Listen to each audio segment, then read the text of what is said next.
Follow the money. That's what I always say. You always follow the money. Yeah. This is Follow the Money with Mitch Moss and Paulie Howard on VSiN.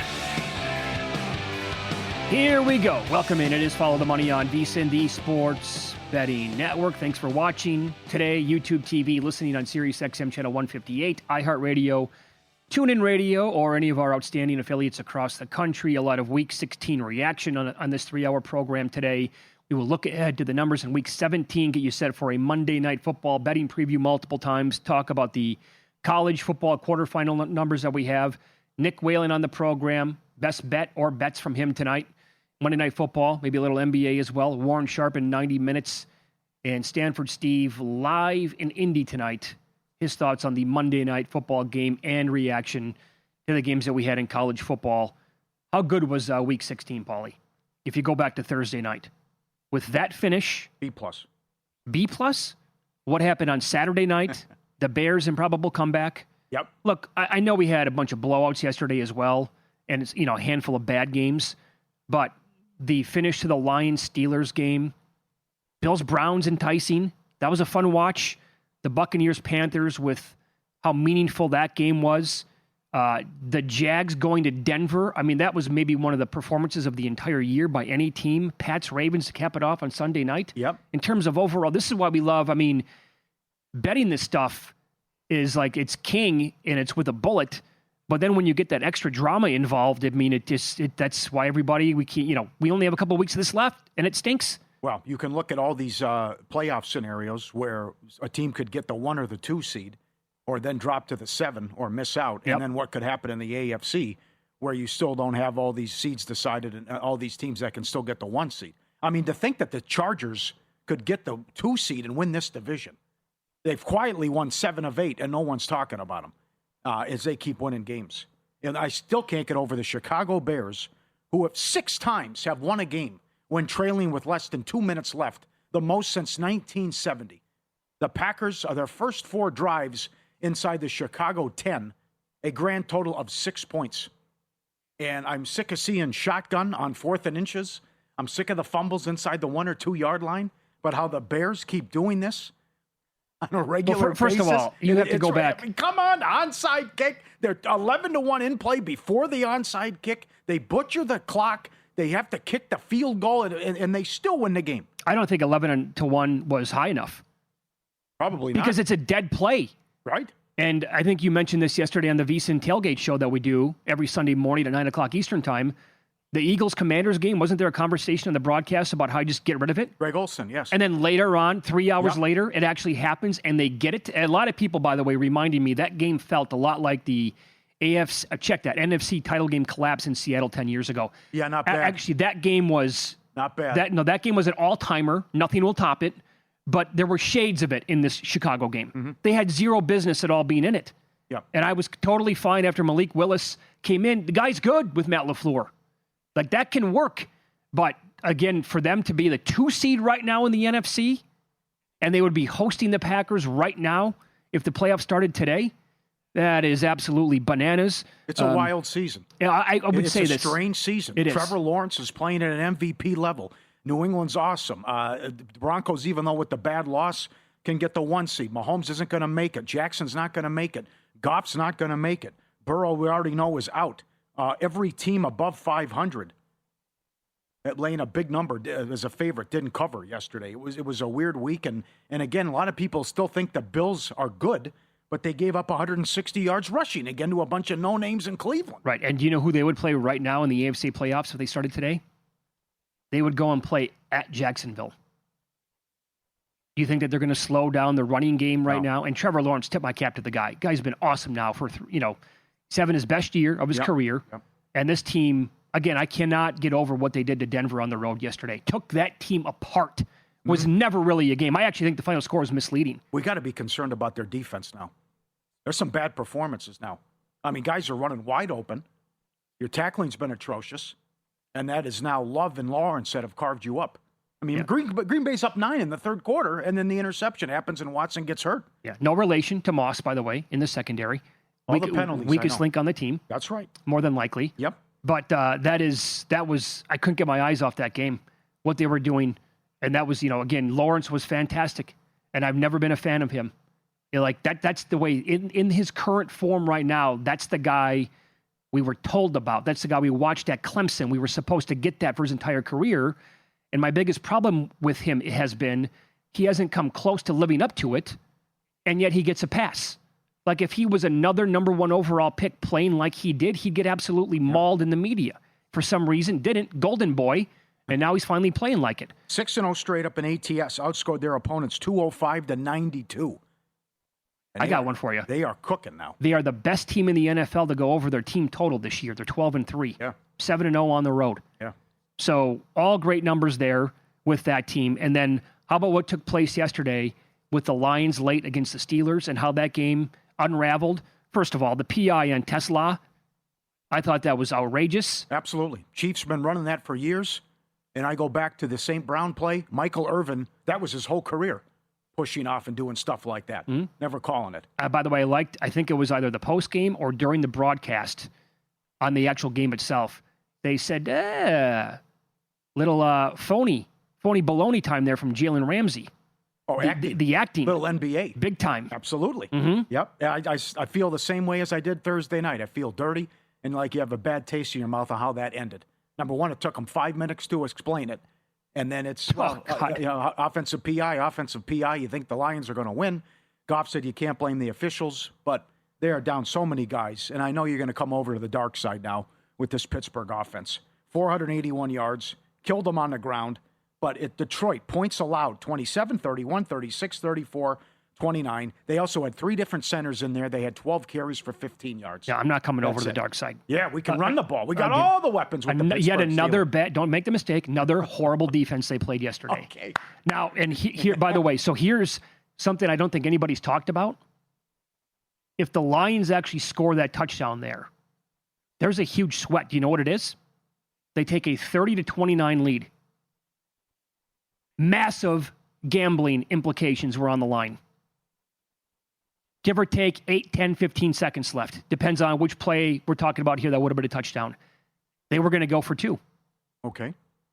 The teaser? And if they get it, they cover teasers. If they don't, it's either a loser or it's a push because they were sitting at 7 for most of the week. Mm-hmm. But when people were teasing them down late from 7.5 down to 1.5, and they would have gone for 2, there's absolutely zero reason to kick the extra point there. And people would have lost their minds over that. I wanted him to get in just to see the reaction from the 2-point attempt. But Boswell missed, which was a miracle in and of itself. This guy's automatic indoors, and he shanks one to keep the Lions' hopes alive. I don't know. 1 pass interference with a second left from 63, he might be good. That's true. So that's unfortunate that it didn't get in, and I just... Why are they calling this all of a sudden? They've been running that pick play for years, and they never call it. Yeah, when it's dirty... Kansas City's been doing it for years, and now they're calling this? When it's dirty and obvious, call it. Yeah. Much like No Country for Old Men. Call it. Yes, Call it. yes. But that was, come on, that was a normal, benign play yesterday for the most part. And also on the Lions, how do you allow the touchdown to Gainwell before the half? Shame on you. Oh, that was so bad. Oh, that's awful. Turn around, find the ball, and someone touch him or tackle him. That is just unacceptable. And I could argue the 2 long runs were worse, where they didn't even get a hand on the guy. I would agree. How bad the rush defense was. So I loved their win total under, but I can't believe they're going to miss the playoffs. They're out. Mahomes is out. And then we got this Christmas Day slate where we're going to have all 3 home teams going with a third-string tight end, or third-string quarterback, rather. I can't believe Tampa Bay. Tampa Bay gets the rushing attack going, and now they can't throw the ball. Evans, Godwin, McMillan, a combined 76 yards, 1 longer than 13. Yeah. And they're 0-7 ATS run, which is historic. So still, they're a game behind Carolina with 2 weeks left. They're $1.60 to win the division. Still favored to win it. Yeah. If you can believe that. Give me a reason to have faith in making a bet in Tampa Bay right now. Well, Miami quit, so hopefully they can win Sunday. Miami looks like a dead team walking. Yeah, so does Tampa. And then it comes down to, you get the division on the line then at home. I'm just very bitter about Baker. He reached into my pocket and took more than 2 stacks of high society from me. So he lost me this year. He's playing. Dude, if you're hurt, please say something. He will not say that he's hurt. Yeah. You're looking like the guy who got ridiculed and bashed from the first 6 years of your career, and you're the guy who was cut from several teams and couldn't even make a roster. You've been pathetic, awful. And I get it if you're hurt, but just admit it then. Well, that's all fair. But I'm not going to kill him. The guy I want to crush is Harbaugh. Harbaugh and Monken again. How does this continue to happen? And I love this Ravens team, and they have so much talent. I know they did it to themselves. The sloppiness, the silly turnovers. 10 home losses when leading by 9 points or more. No other team has more than 6 in that span. Did it again. Up 11 with 10 minutes left at home, season on the line, and then why is Henry on the bench? Again. All you have to do is give him 25 carries a game, and you might go to the Super Bowl. But I know he fumbled early, but he didn't have a touch in the last 12 minutes. And in prime time at home, Harbaugh was 22-3 coming into this year. He's 0-3 this year. They are 3-6 at home. And blown leads after blown leads with this guy, and how you let that one get away. The Flowers fumble, the Henry fumble, and then he's not on. They just remember the Thanksgiving night game. They just completely went away from him. That guy should get 25 carries a game. They're cruising. The stadium's on fire. Not much time left. Right. And they blow it. Get a gift Saturday. Who knows what Green Bay's going to do at quarterback. You have this right there for you, and you blow it. So if they're out, you fire him? Oh, that's a tough call. Call it. Oh, that's a tough call. Who are the great candidates, though? Yeah. That's the thing. Who am I going to hire that's better? All right, some playoff matchups are super juicy as of right now. And Monday Night Football. How about this? A trend exists. It's bizarre. It's random, but 1-11 ATS. I'll give you the details next.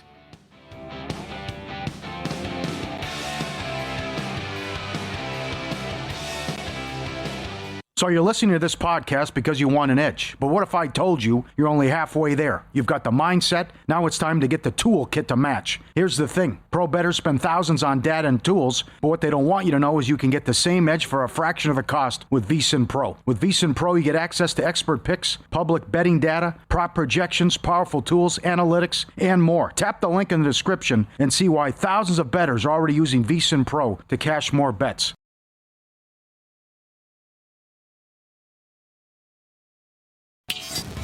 This is Follow the Money on VSiN. All right, let's head right out to the Progressive Guest Line. Warren Sharp joins the program as he does every single Monday at this time, and we do have breaking news in the National Football League. The NFL suspended Steelers wide receiver DK Metcalf for not one game, but 2 for what he did yesterday. The physical confrontation with a fan with the Lions in Detroit yesterday, 2 games. He's going to appeal. Warren, thanks for the time as always, but overall, they have the Browns and the Ravens to finish out the regular season. What do you think that means for the Steelers overall? Well, obviously, if the suspension gets upheld, it's not a good look for the Pittsburgh Steelers. It's not helpful for their pursuit of winning the AFC North. And, they will need him that week 18 game against the Ravens unless they're able to win this game or the Ravens lose this game here in week 17. But look, obviously, it's dumb on DK Metcalf.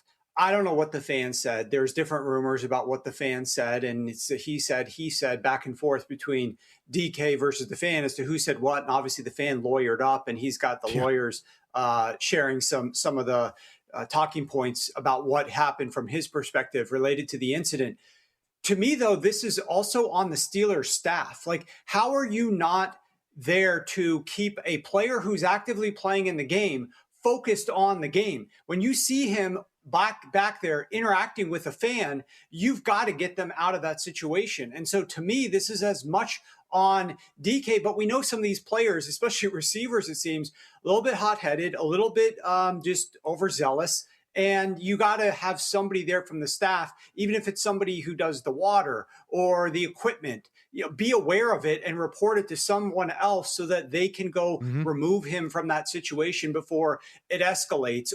And most of the time it doesn't escalate, but apparently, there's a law on the books, so to speak, in the NFL with going into the stands or interacting with a fan who's in the stands in a way like this, in a physical altercation type way, where he was grabbing the guy's wig and threw a punch or whatnot. I mean, that we know what happened from the Malice in the Palace and all that incident with the Detroit Pistons years ago. Like, this wasn't anything close to that, but it obviously could have escalated something closer towards that if it wasn't stopped. And I just don't understand what the Steelers are doing on the sideline there to allow their star wide receiver to be that close to a fan from a visiting team, or he's the visitor, a fan representing the home team, and allow it to get into something like that. Yeah, I thought the same thing. Why is he over there? But he's also reported this guy to security in the past when he was on the Seahawks. And Same guy? Oh, same interesting. guy. He's alleged, and it's Didn't know alleged that. he used that word as well. This is wild. But the door's open for Baltimore. Well, I did see one interesting thing when they've been showing some of the clips and zoomed in with some of the better cameras on ESPN. The person at the individual with the wig is seated next to a woman and a kid. And if that's like his wife and his son, just the way their body language towards the incident when like DK was pulling, they weren't like, oh my gosh, what's happening to my husband potentially? This is terrible. I can't believe it.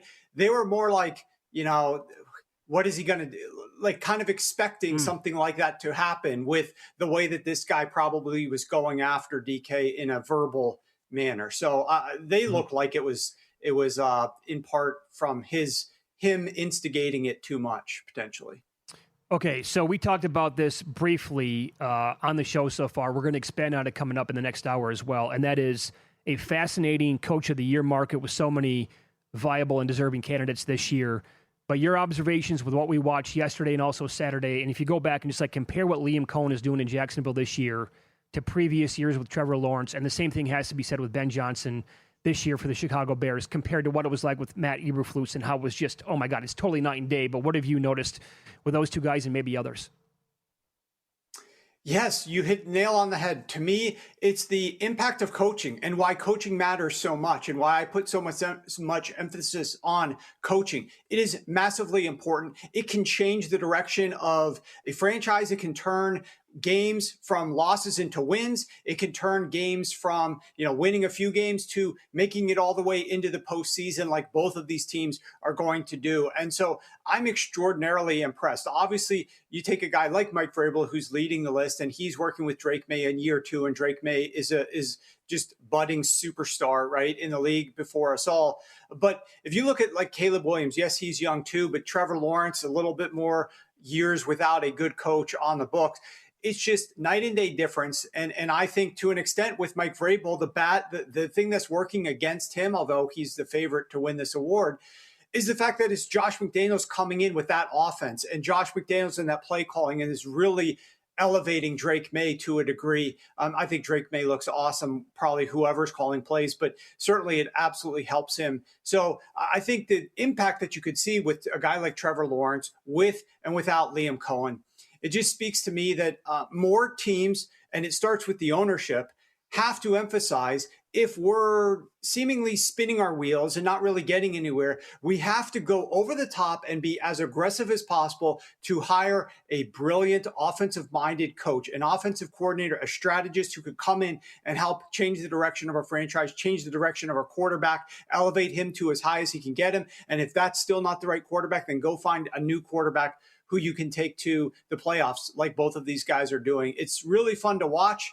Certainly the Bears are lucking out in some cases, but this has just been outstanding. And even within this past season, like within the season, Trevor Lawrence didn't start nearly as good as he's been over the last 6 games or so. It's just been really fun to watch both of these guys take off with their new coaches. What do you think tonight, sir? It's interesting to see if it's going to be slow the game down, use the clock on every play, shorten the possessions, and if that means a big dose of Jonathan Taylor tonight.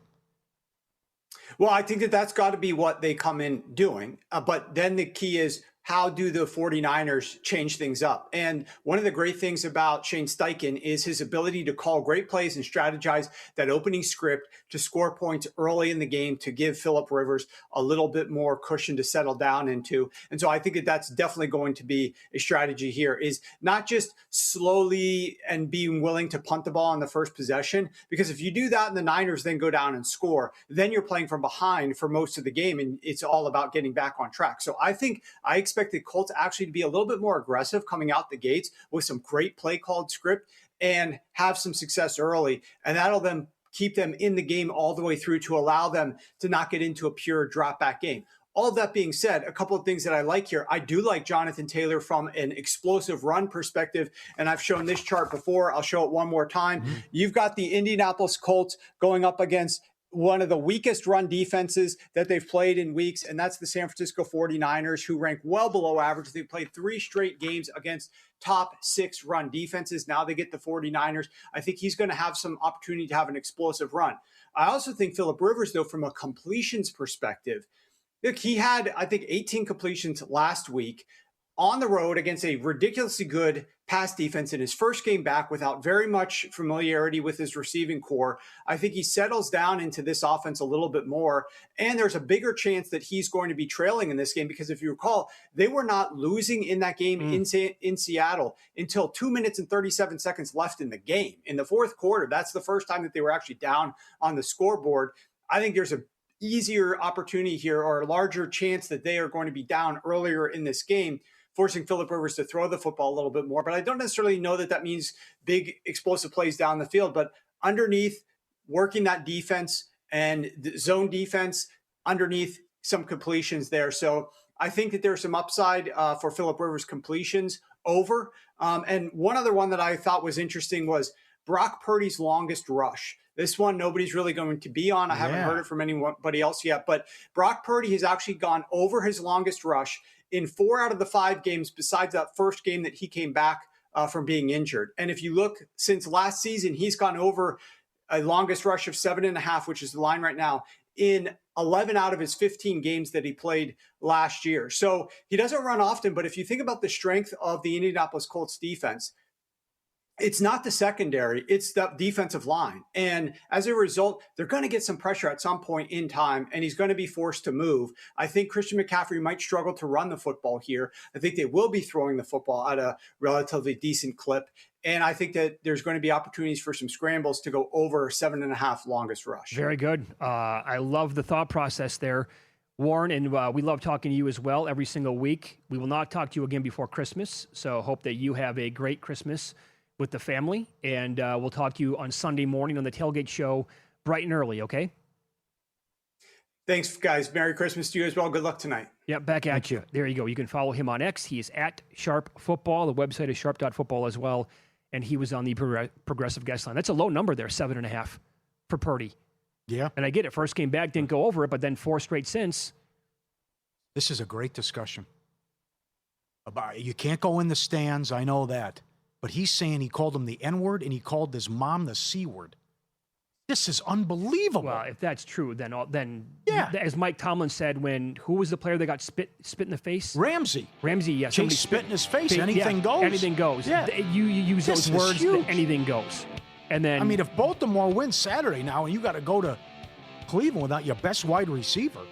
Up next, a team is 12-3 over their team total on the year, best mark in the league. Find out who it is in the good, the bad, and the ugly next.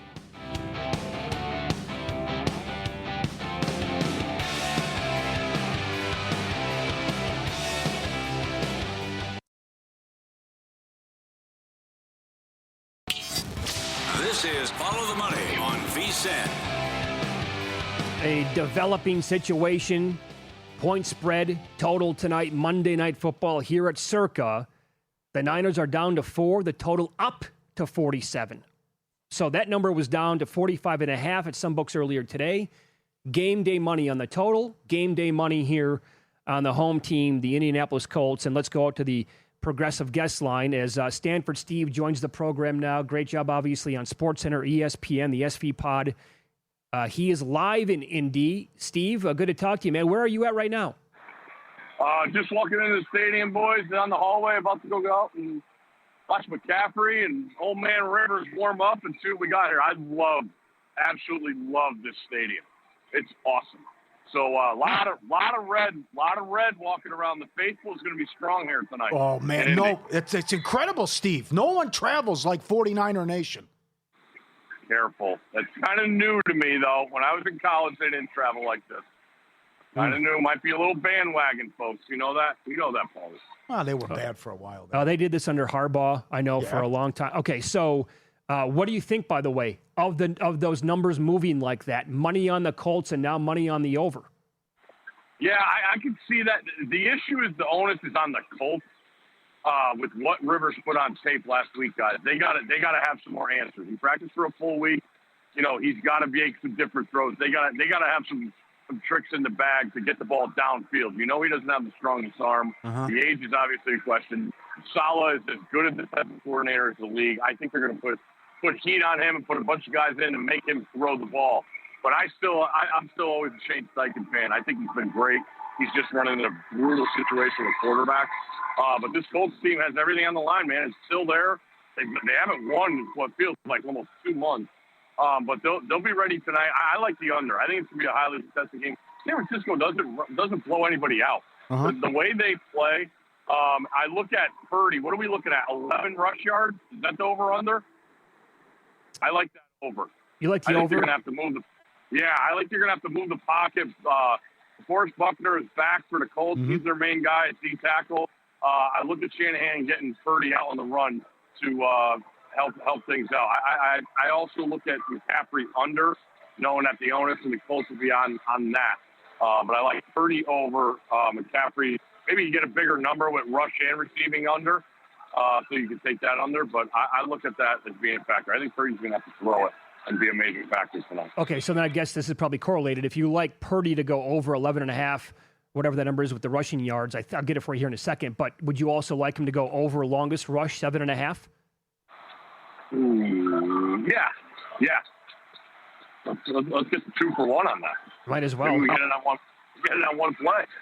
It's so different looking at those numbers, guys. I know you do it every day, but like compared to the college ones, I can't even look at quarterbacks rush yards anymore with how the rules are with the sacks taken away from them. No. Right. So all good points, good breakdown. So you would also assume that they're going to play slow and try to chew clock then like they did against Seattle?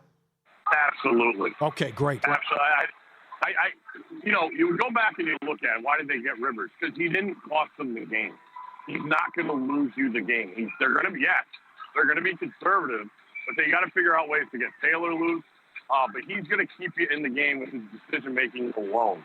And that's why I think they went out and got him and didn't want to go to Riley Leonard because they were worried about him, being the reason they lose the game. They're not going to have that with Rivers. Okay, so then Jonathan Taylor's rushing attempts prop is also 22.5. His rushing yards prop, obviously very high as it is every week. How would you attack him? That's a good. I was thinking 20, 22 on the nose before you said that. He's got to get the ball over 20 times. Now, the problem is if McCaffrey pops one or Niners get, say the Niners go up 10-0, 14-0, that flips the script for the Colts on the rush side. But I still lean towards over on the attempts, just because of how stubborn Steichen is, and they still have a really good offensive line, man. One of the best in the league. They just haven't had the playmakers making up plays. They're in games, and they just don't have the deciding factor. So I think Taylor's got to get the onus for sure.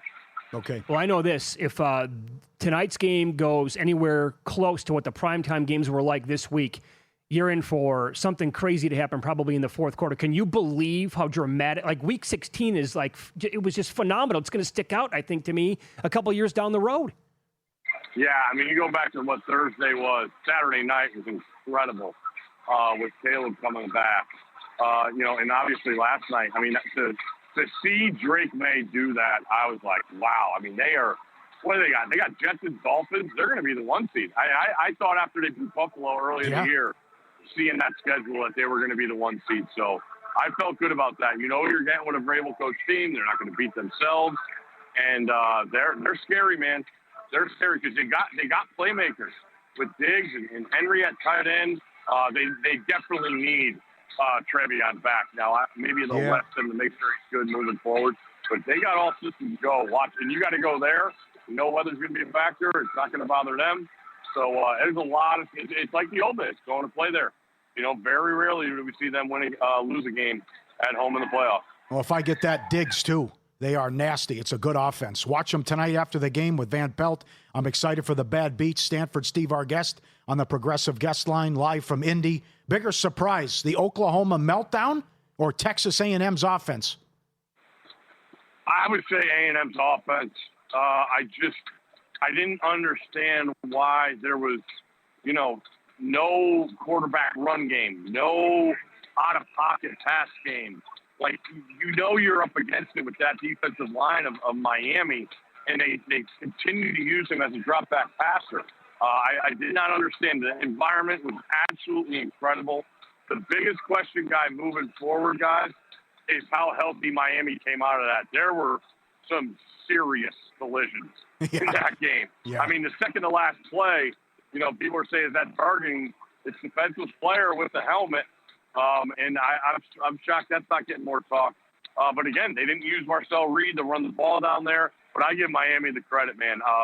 Cristobal and Elko are guys that haven't won those games, and I give Cristobal a hell of a lot of talent. They did it the way he wanted to. That's running the football and defense. And that defense is very, very good. So I got my eyes on that injury report for the Canes when that comes out, because that's going to be crucial. They're as good as anyone up front, and that's what you need to be against Ohio State. Yeah, and I don't want to overreact to that game completely because, again, that we're talking about heavy, strong winds pretty much the entire time, so the offenses were stuck in neutral.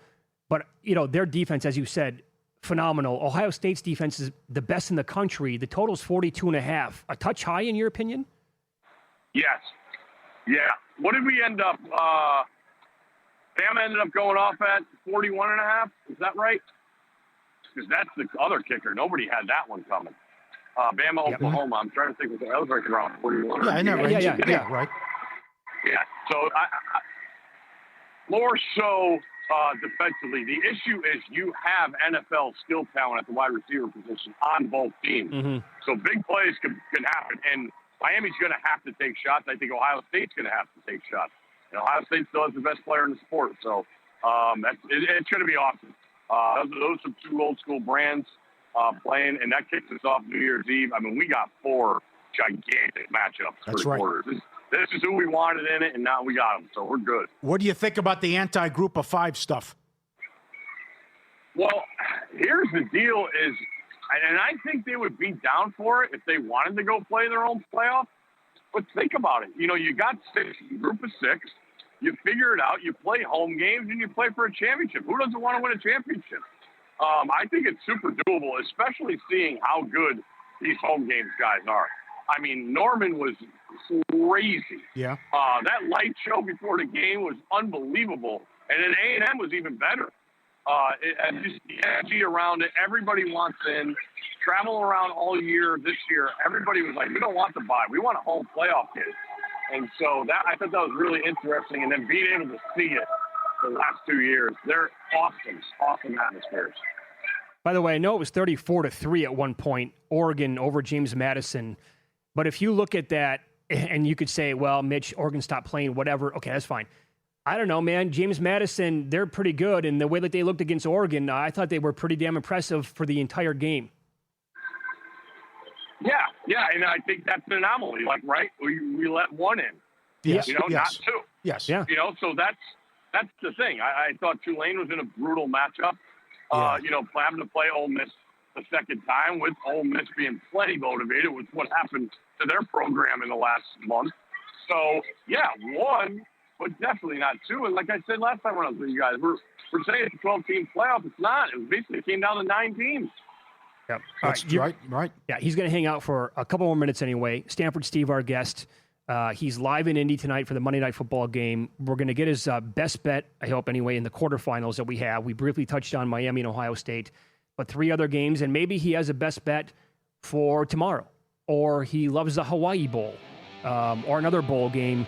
So we'll get a couple more comments and betting thoughts on those games from Stanford Steve next on Follow the Money. It's VSiN, the Sports Betting Network.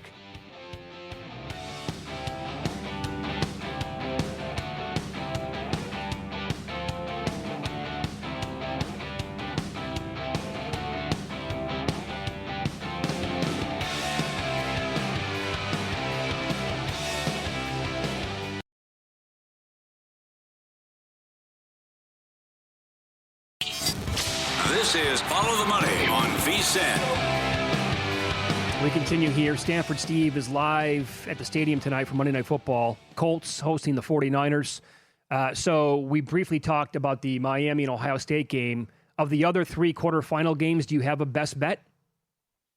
I look at Ole Miss in a rematch, guys. I was at that game the first time, and Ole Miss was with them the whole game, and they just never got the ball in the fourth quarter. And Kirby made the most of it, just like he did against Texas. He made his coaching decisions, and it hurt Ole Miss. I think they're plenty motivated. Their defense is better than it was last time they played. The problem is so is Georgia. But I think that's a lot of points in a rematch for teams, both teams that can score plenty.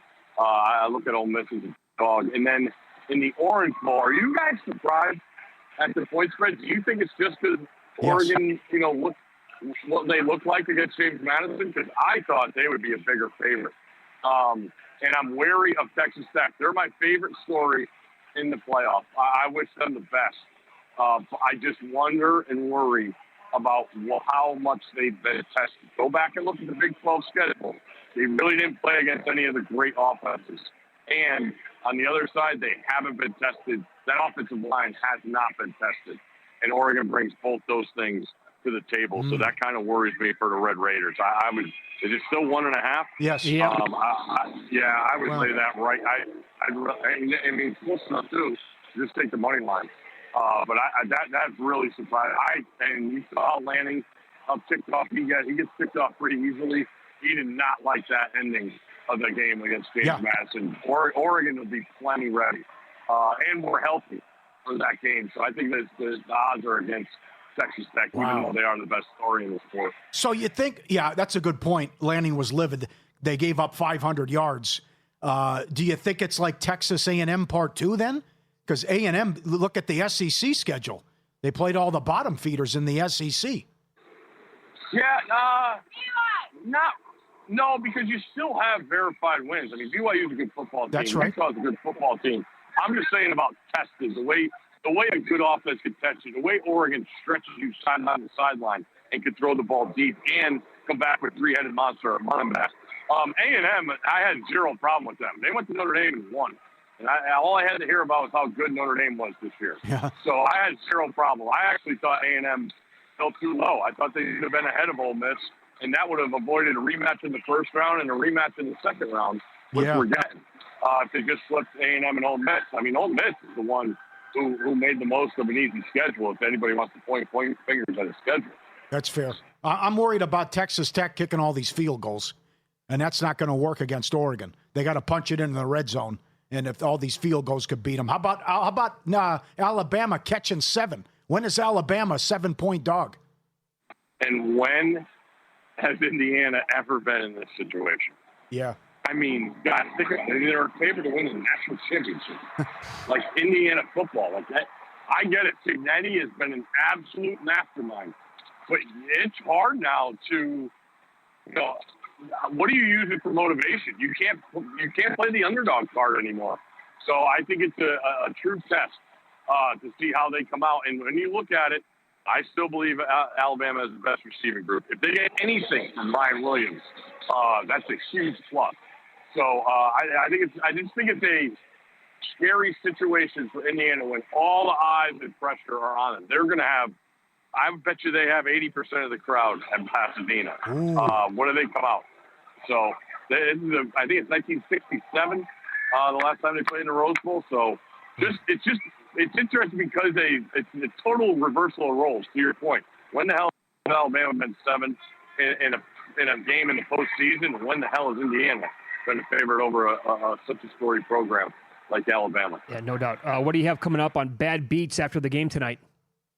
Oh, guys, we got some absolute doozies. How about a Houston Christian Nichols over-under?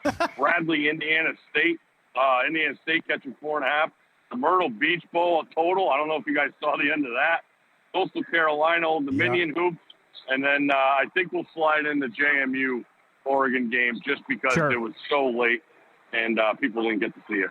You're the best. Enjoy the game tonight. We'll be watching. Thanks, Steve. Thanks, buddy. Appreciate you guys. Have fun. There you go. Steve. That was an incredible cover by JMU. You think? Incredible job. So Texas Tech destroyed Utah on the road. They buried BYU in both matchups. It'd be the anti-Big 12 stuff. But I just think these guys are nasty defensively. It just comes down to can't kick all these field goals, though. Here's the point, though, that he brought up. that I have not bet the game yet, and I said the whole time, like, and even in the betting guide, I have Texas Tech winning this game. How the James Madison game finished is not ideal for Texas Tech backers because Lanning is not happy whatsoever. And it's like Alec Baldwin and Glenn Ross. Oh, do I have your attention now? Yeah, right. He can use that against them and That's be always like, yeah. you know, so. Not up to our standard, he said. Yeah, not at all. So No. that's all narrative, obviously, but they definitely can use that for sure. How about the big news of the day? What, DK Do you Metcalf? think it's fair? Yes. Metcalf suspended 2 games for a fan altercation. The league saying it's because he went over to the fan. And say what you brought up earlier on the show. Ryan Kennedy, the Lions fan, denied using a racial slur or any hate-based language. He hired a lawyer.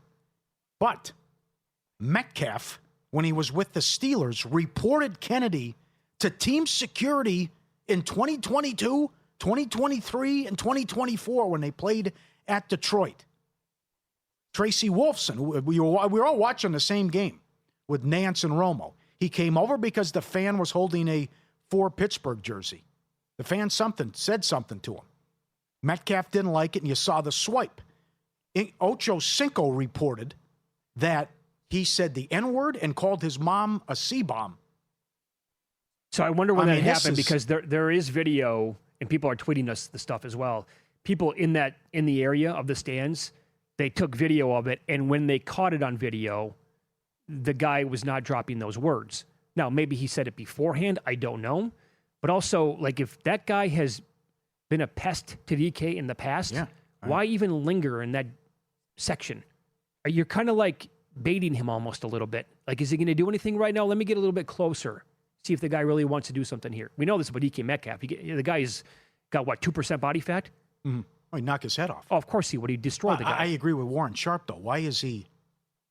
Why are you allowing him to walk over there? And, yeah, right. But that's also too severe? And I mean, it's he said. It is. But if he said that, if that's what he said, he just took a swipe at him. Right. Now, if 2 games? Right. If somehow that would be proven that he used those words, then to me, if I'm the commissioner of the league, DK Metcalf gets a free pass. He's not suspended. He didn't go into the Those stands. are beyond fighting words. Oh, yeah. Remember the Vernon Maxwell thing? Oh, yeah, a no fan- question. Look up what happened to Vernon Maxwell. He went in the stands. I don't really blame him. Now, You can't go in the stands and win Malice in the Palace. that's but right. He didn't go in the stands. He took a swipe at him. Yeah. I can't believe this is huge. The door's open for Baltimore. Well, DK Metcalf, let's also say this. It's not like he's Puka Nacua this year Well, I know. or JSN. Well, but still, I know. But he's still a good wide receiver and a big weapon. Is and he- now you have to count on someone else. And it's, is he just going to be throwing to these tight ends and Thielen and some of these other guys that they have and dumping it off to Scotty Miller. I mean, it's... My guess is that DK Metcalf won't be worth a half a point in either one of these games. But it could play out differently on the field for sure. Mm-hmm. I just... I still think it's, from a point spread, no. But it's a big loss to the team if you don't have them and it comes down to the division, week 18. And if Baltimore can pull the mild upset against Green Bay, and we'll see what Green Bay does at quarterback. Well, there's also this. Cleveland's been a house of horrors That's right. for Pittsburgh. Right. And that's the rest. You would think Garrett and those guys can eat against a quarterback who can't move and could be weather. And I could see Sanders taking off and making some plays. I'm a little intrigued by how Rodgers is playing better now. Because, again, it was not pretty there a month ago. The Buffalo game was horrendous. Oh, absolutely it was. There were several games where they were... The game Sunday night in Los Angeles, wretched. So if like in a perfect world, we're going to get a bunch of weather games over the final couple of weeks of the regular season. That would mean, hello, Cleveland, perfect example. And then against the defense that can get after it. By the way, side note, the official score in the Cleveland game. I mean, good God, buddy, give me a break. You went back and gave Myles Garrett a half a sack on that. Who are you kidding? Can the NFL step in and overcorrect that? Josh Allen scrambled back, fell on a zone. Yeah. What are we doing here? Yeah. And they didn't even give him the half a sack at first. Yeah. Like, this is getting now the Brett Favre, Michael Strahan territory with the stupid sack record. Yeah. Last 3 games, 23 of 34, 284, 23 of 27, 27 of 41, 266. Give me 8 degrees and snow All right. and Myles Garrett in his face. Just, I want to see what it looks like. All right. We're hanging out for another half an hour. VSiN Primetime. Tim Murray, Matt Youmans will talk about the game. Much more coming up here on VSiN.